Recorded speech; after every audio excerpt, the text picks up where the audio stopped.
بسم اللہ الرحمن الرحیم۔ السلام علیکم ورحمۃ اللہ وبرکاتہ۔ سبق نعت کے دوسرے درس کے ساتھ آج ہم اور آپ ایک دفعہ پھر سامنے ہیں۔ بیٹا، کل کی ویڈیو میں نے آپ کو نعت کا سر ورق بنانے کے متعلق ہدایات دی تھیں۔ امید ہے کہ آپ نعت کا خوبصورت سر ورق بنا چکے ہوں گے اور اس سے پہلے کا تمام کام بھی مکمل کر چکے ہوں گے۔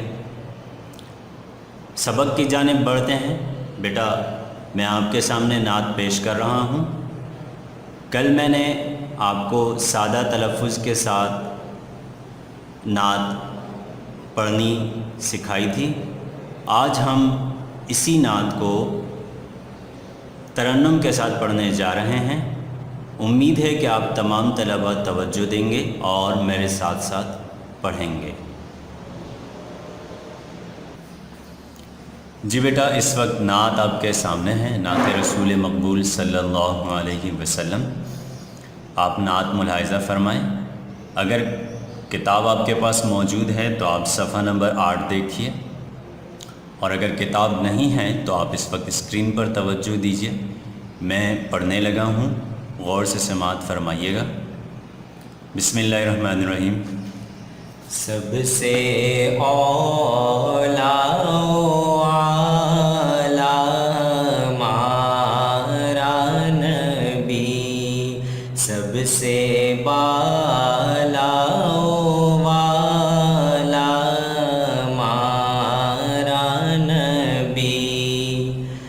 جیسے سب کا خدا ایک ہے ویسے ہی، جیسے سب کا خدا ایک ہے ویسے ہی، ان کا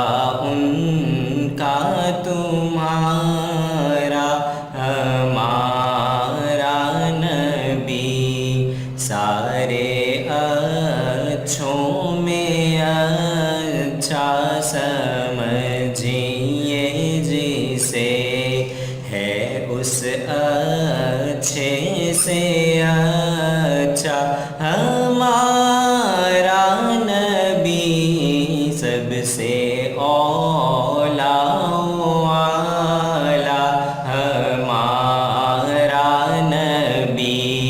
سب سے بالا والا ہمارا نبی۔ بجھ گئی جس کے آگے سبھی مشعلیں، بجھ گئی جس کے آگے سبھی مشعلیں، وہ لے کر آیا ہمارا نبی، لامکان تک اجالا ہے جس کا وہ ہے، ہر مکان کا اجالا ہمارا نبی، سب سے اولا ہمارا نبی، سب سے بالا والا ہمارا نبی، جس نے ٹکڑے کیے ہیں قمر کے وہ ہے، جس نے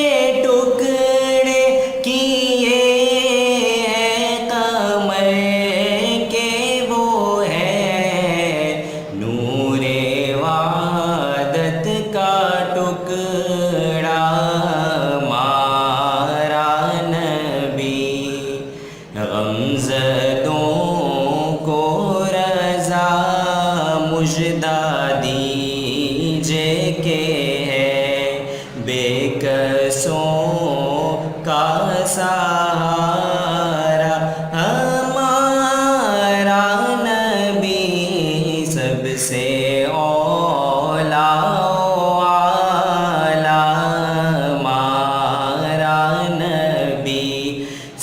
سے بالا والا ہمارا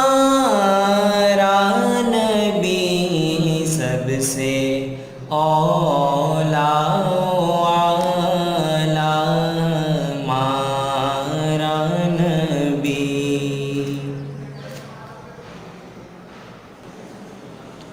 جی بیٹا ماشاءاللہ آپ نے نعت سماعت فرمائی۔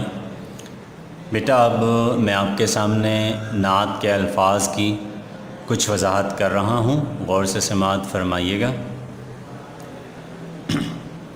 پہلے مصرعے پر غور کیجئے ذرا، مطلع دیکھیے۔ مطلع ہے سب سے اولا و اعلیٰ ہمارا نبی۔ میں نے آپ کو پرسوں بھی بتائی تھی یہ بات، ابھی پھر بتانے لگا ہوں۔ یہ لفظ اولا نہیں ہے، اولا ہے، حمزہ پر زبر ہے۔ سب سے اولا و اعلیٰ ہمارا نبی، ٹھیک ہے بیٹا۔ اولا کا مطلب کیا ہوتا ہے؟ اولا کا مطلب ہوتا ہے بہتر، بہتر، ٹھیک ہے بیٹا۔ اور اعلیٰ کا مطلب اعلیٰ کا مطلب بھی تقریباً بہتر یا عظیم کہہ لیں، عظمت والا، عظیم۔ آپ اس طرح ہر لفظ کے ساتھ اس کے معنی بھی لکھ سکتے ہیں، اور دوسرا طریقہ کار یہ ہے کہ آپ ہر لفظ پر نمبر لگائیے۔ نمبر لگانے کے بعد آپ کتاب کے ایک جانب وہی نمبر لکھیں اور پھر اس کے معنی لکھیں، جسے کہتے ہیں حاشیہ لگانا۔ اب سب سے پہلا لفظ ہے اولا۔ اولا پر آپ نے ایک نمبر لکھا، ایک نمبر لکھنے کے بعد آپ نے دوسری جانب وہی نمبر لکھ کر، وہی نمبر درج کر کے اس کے معنی لکھ دیے، اسے کہتے ہیں حاشیہ لگانا۔ تو کوشش کیجئے بیٹا کہ آپ کتاب پر الفاظ کے ساتھ ساتھ نہ لکھیں، بہتر یہ ہے، بہتر طریقہ کار یہ ہے کہ آپ کتاب کے ایک جانب حاشیہ لکھیں، ٹھیک ہے۔ اسی طرح لفظ اعلیٰ، اب اعلیٰ کا ہوگا دوسرا نمبر۔ اب دوسرا نمبر ہم نے یہاں لکھ کے اس کے معنی لکھ دیا اعلیٰ۔ اعلیٰ کا مطلب کیا ہے؟ عظیم، ٹھیک ہے بیٹا۔ اس طرح ہم حاشیہ لکھنا بھی آج سیکھ لیتے ہیں کہ حاشیہ کیسے لکھا جاتا ہے اور کیسے پڑھا جاتا ہے۔ اس کے بعد جو لفظ ہے وہ ہے بالا۔ بالا، بالا کا لفظ فارسی زبان سے اردو میں آیا ہے، اردو میں مستعمل ہے۔ بالا کہا جاتا ہے اوپر کو، یا وہ چیز جو اوپر ہو، یعنی بلند مرتبہ، بلند مرتبہ۔ اس کو عظیم بھی کہا جا سکتا ہے، ٹھیک ہے، جیسے آپ نے ابھی پڑھا اعلیٰ۔ والا، والا معزز اور قابل احترام کو کہا جاتا ہے۔ اس کا ایک مطلب بلند مرتبہ بھی ہو سکتا ہے، ٹھیک ہے بیٹا۔ اس طرح میں نے ان چاروں الفاظ کے معنی آپ کو بتائے۔ اچھا بیٹا، اگر آپ غور کریں گے تو کل کی ویڈیو میں بھی میں نے اس بات کی وضاحت کی تھی، آج پھر کر رہا ہوں۔ یہ چاروں الفاظ تقریباً ہم معنی ہیں، یعنی ان کو ہم مترادف سمجھ سکتے ہیں، مان سکتے ہیں، ٹھیک ہے۔ تو جس طرح یہ قافیہ ہے اسی طرح یہ مانن بھی تقریباً مترادف ہیں۔ مترادف ان الفاظ کو کہا جاتا ہے جن کے معنی یکساں ہوں، یعنی جو ایک جیسے معنی دیتے ہوں۔ اچھا بیٹا، میں نے آپ کو کل بتایا تھا کہ شاعری وغیرہ میں اس طرح کا کمال کہ جس میں قافیہ بھی یکساں ہو اور معنی بھی یکساں ہو، اس طرح کے کمال کو کیا کہا جاتا ہے؟ یہ بات میں نے کل آپ کو بتائی تھی۔ ایسے کمال کو ایتا کہا جاتا ہے، ٹھیک ہے، ایتا۔ اچھا آگے بڑھتے ہیں اگلے مصرعوں کی جانب، اگلے اشعار کی جانب، میں ان کی وضاحت کر دیتا ہوں۔ یہاں دیکھیے بیٹا، بجھ گئیں جس کے آگے سبھی مشعلیں۔ جب میں نے ابھی نعت پڑھتے وقت اسے مشعل پڑھا تھا تو آپ چونک گئے ہوں گے یقیناً کہ یہ لفظ تو مشعل ہے، سر اسے مشعل پڑھ رہے ہیں۔ تو بیٹا میں وضاحت کر دوں آپ کے سامنے کہ یہ لفظ مشعل نہیں ہے، یہ مشعل ہے۔ مشعلیں، مشعل نہیں ہے، یہ مشعلیں مشعل کی جمع ہے، ٹھیک ہے بیٹا۔ کیونکہ یہ لفظ عربی زبان سے اردو میں آیا ہے، اردو میں مستعمل ہے۔ مشعل عربی میں مستعمل ہے اور مفعل کے وزن پر ہے، ٹھیک ہے۔ اس کو مشعل پڑھنا اور سمجھنا یہ غلط العوام میں سے ہے۔ دراصل غلط العوام اس لفظ کو کہا جاتا ہے جو غلط ہی مشہور ہو جائے اور اتنا زیادہ بولا جائے کہ اس کا درست بولنا غلط سمجھا جائے، ایسی غلطی کو غلط العوام کہا جاتا ہے۔ تو اس کو مشعل پڑھنا یہ دراصل غلط ہے، اس کا اصل تلفظ ہے مشعل، ٹھیک ہے، یاد رہے گی یہ بات آپ کو۔ بجھ گئیں جس کے آگے سبھی مشعلیں، شمع وہ لے کر آیا ہمارا نبی۔ اچھا، مشعل کا مطلب کیا ہے بیٹا؟ پرانے زمانے میں آپ نے غور کیا ہوگا تو پرانے زمانے میں بلب وغیرہ نہیں تھے، تو لوگ اپنے گھروں میں بڑی قندیلیں جلاتے تھے۔ اب قندیل اور مشعل تقریباً ہم معنی ہیں۔ مشعل اس قندیل کو کہا جاتا ہے، اس چراغ کو کہا جاتا ہے جس میں ایک بڑے ڈنڈے پر یا لکڑی کے سرے پر کپڑا باندھ دیا جاتا تھا اور اس کو تیل میں تر کر کے اس کو آگ دی جاتی تھی تاکہ روشنی کا حصول ہو سکے۔ تو مشعل اس کے معنی ہیں بڑی بتی۔ آپ کر لیں فی الحال، باقی میں نے اس کی تفصیل آپ کو سمجھا دی ہے۔ آگ کا ایک بڑا شعلہ جسے روشنی کے لیے استعمال کیا جاتا تھا۔ شمع کا مطلب ہے موم بتی، اس کا نمبر 6 ہے۔ میں یہ الفاظ آپ کو بورڈ پر بھی لکھ کے دے سکتا تھا، لیکن یہ اس لیے کر رہا ہوں تاکہ آپ کو حاشیہ لکھنے کا سلیقہ آ جائے اور طریقہ آ جائے، آپ جان لیں کہ حاشیہ کیسے لکھا جاتا ہے۔ موم بتی، چراغ کے لیے بھی یہ لفظ مستعمل ہے۔ لامکان، لامکان کا مطلب ہے عالم قدس۔ یہاں حصہ فرہنگ میں بھی اس لفظ کی وضاحت کی گئی ہے۔ عالم قدس کہہ کر، عالم قدس کہا جاتا ہے بہشت کو، جنت کو کہا جاتا ہے۔ آپ بہشت بھی لکھ سکتے ہیں، عالم قدس بھی لکھ سکتے ہیں، ٹھیک ہے بیٹا۔ اجالا، اجالا 8واں لفظ ہے اجالا۔ اجالا کے معنی ہیں روشنی، یہ لفظ آپ پہلے بھی پڑھ چکے ہیں، بالکل ٹھیک ہے۔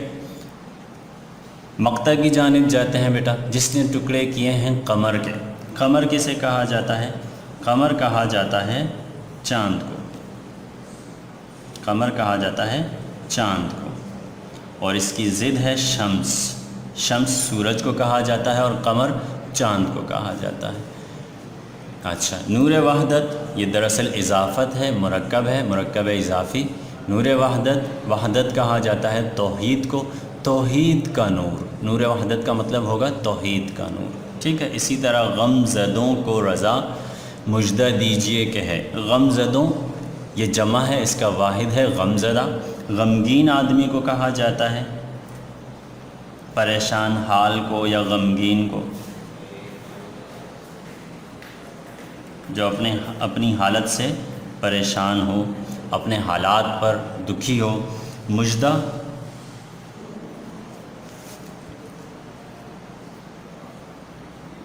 خوشخبری کو کہا جاتا ہے، خوشخبری سعادت کی کوئی خبر ہو، خوشخبری ہو، اچھی اطلاع ہو۔